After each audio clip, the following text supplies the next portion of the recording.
Bonjour à toi, entrepreneur, indépendant et freelance. Je me présente, donc je suis Mickaël Capgras, donc dirigeant du réseau d'affaires You Work Here. Alors aujourd'hui, pour cette nouvelle vignette de la série Trick and Tips. Alors qu'est-ce que c'est Trick and Tips?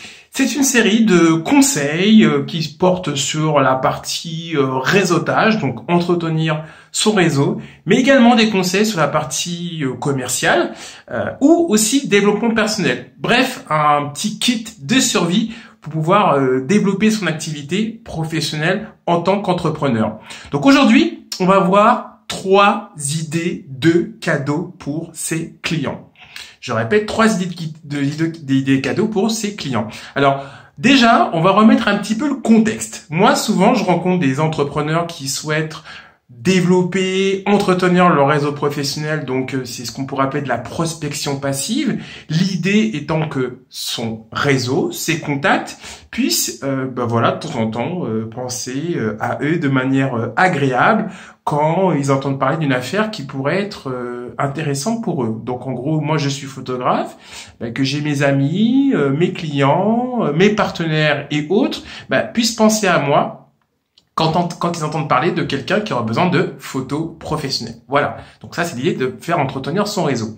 Donc, je profite de cette fin d'année 2020 pour pouvoir vous donner 3 idées cadeaux pour justement entretenir votre réseau. Alors, l'avantage de cette petite liste, très petite, c'est qu'elle n'a pas besoin d'un gros budget. Vous allez le voir pourquoi.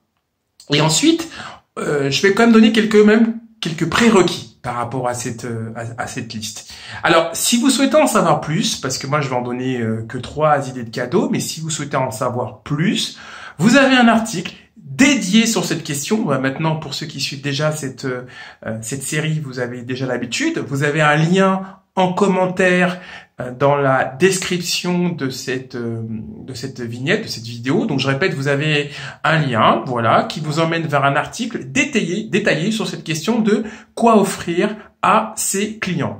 Alors, le fameux prérequis que je vais vous donner, c'est l'idée de la personnalisation. Donnez ce que vous voulez, mais si vous voulez de l'impact, c'est pas une question de budget que vous allez mettre dans ce cadeau, c'est une question de personnalisation. Il va falloir donner de vous dans ce cadeau. Il ne faut pas que ce soit quelque chose que, je dirais, n'importe qui pourrait donner. Donc, ça suppose, bien entendu, de connaître son client ou on pourrait appeler un porteur d'affaires. Parce que l'emporteur d'affaires aussi, c'est quelqu'un aussi auprès de qui il faudra vous rappeler positivement. Alors, un porteur d'affaires, c'est quelqu'un qui vous apporte du business. Généralement, c'est quelqu'un qui est plutôt freelance. Et vous le récompensez financièrement quand il vous apporte du business. Et clients comme apporteurs d'affaires, c'était des gens qu'il faut entretenir.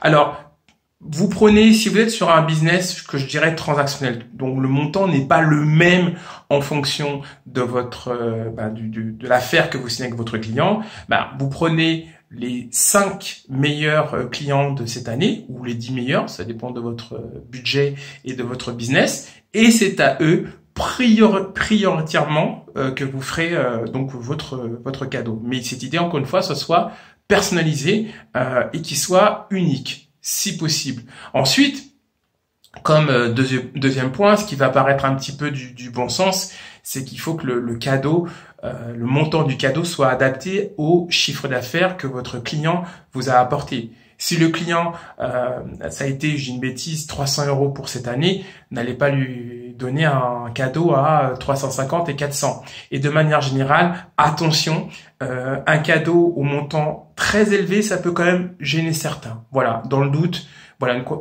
n'allez pas trop loin en termes de valeur financière. On est dans quelque chose qui est plutôt de la petite attention. Voilà. Et moi, comme j'aime bien dire, mieux vaut des petites attentions tout le long de l'année qu'un gros cadeau en fin d'année. Même si autant donner quelque chose que ne rien donner. Mais ne vous formalisez pas trop si c'est pas un gros cadeau. Encore une fois, mieux vaut des petites attentions sur une année qu'un gros cadeau pour la fin d'année. Alors, ça va être quoi ces 3 cadeaux que je vous invite à faire? Alors, on va dire ce qu'on pourrait appeler classique, mais qui passe très bien. Donc, si c'est un très bon client, c'est une machine à café. Voilà. Alors, En ce moment, c'est la mode, et en tout cas, moi, j'y suis attaché, c'est l'écologie. Donc, s'il vous plaît, enfin, plutôt une machine à café à piston, ou, voilà, à pression, mais sans, sans ces petites dosettes qui sont une catastrophe écologique. Donc, une machine à café à piston, ou s'il vous plaît, donc une machine à pression. Donc, pourquoi la machine à café? Parce que c'est un élément, je dirais, convivial. C'est quelque chose, voilà, qui plaît plutôt pas mal, parce qu'en général, les gens en boivent. Et si jamais cette personne n'est pas très café, c'est pour ça que vous aurez raison de plutôt offrir une machine à café à piston, parce que si jamais le café ne trouve pas faveur chez votre client, sachez qu'on peut si vous ne consommez pas ce type de produit, enfin si vous n'utilisez pas ce type de produit, sachez que on peut remplacer le café par du thé et que ça fonctionne aussi bien. Voilà, donc vous avez du 2 en 1, soit votre client est plutôt café, soit c'est plutôt thé. Si il est ni café ni thé, donc on arrive à cette troisième idée de cadeau, ça peut être un livre, voilà. Toujours pour des raisons un petit peu écologiques, moi j'y suis attaché, un livre d'occasion. Sinon, bah écoutez, allez-y de votre tablette. Pour information, une tablette, c'est autour du 4e, 5e livre acheté que vous avez un équilibre en termes de consommation CO2, juste, voilà. Et donc, quelque chose de plutôt solide, pas quelque chose de premier prix. Et encore une fois, pour que ce soit la machine à café, que ce soit la machine à piston, qui fait aussi thé, ou que ce soit cette tablette ou livre, encore une fois, c'est en fonction de ce que le client, voilà, vous a rapporté, voilà, sur toute cette année. Sinon, ça peut être une petite carte à la main, s'il vous plaît. Ça a quand même fait plus plaisir qu'une simple carte électronique que tout le monde envoie. Donc, je récapitule pour ces trois idées à cadeau, pardon. Donc, soit une machine à café, à piston, comme ça, vous pouvez rebondir. Si jamais votre contact, votre client n'est pas très café, donc ça peut très bien servir à du thé. Donc, je vous ai dit également machine à café, qui fait aussi machine à thé. Je vous ai dit aussi un livre, voilà, plutôt d'occasion. Et puis, voilà, si vous n'avez pas le budget pour tout ça, vous avez la bonne carte, s'il vous plaît, écrite à la main, ça fait quand même plaisir. Vous trouverez des suggestions un peu plus précises sur les kits, les idées cadeaux, donc dans le fameux article dédié sur cette question.